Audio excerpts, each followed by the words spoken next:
ফাতেমার চোখের মধ্যে পানি ঝরতেছে। নবী জিজ্ঞেস করে, ফাতেমা রে, কেন এইভাবে কান্দো? আমার নাতিরা কই? দুই নাতি না দেখলে আমার শান্তি লাগে না। ফাতেমা বলেন, বাবা গো, আমি কাঁদতেছি কোন ব্যথায়?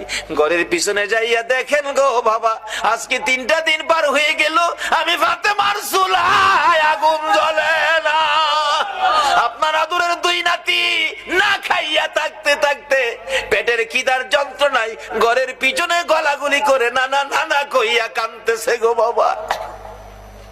আমার নবী পিছনে যাইয়া দেখে গলাগুলি করে নানা নানা কইয়া কাঁদতেছে। নানা গো, পেটের খিদা গো নানা, সহ্য করতে পারি না। আমার নবী বেরিয়ে গেলেন। ঘুরতে ঘুরতে যাইতে যাইতে একটা ইহুদির বাগানে আমার নবী চাকরি নিলেন। কুয়ার থেকে পানি উঠাবেন, গাছের গোড়ায় পানি দিবেন, পানি উঠাবেন, 1 বালতি পানি 8টা, 1 বালতি পানি, দেখবেন আপনার কপাল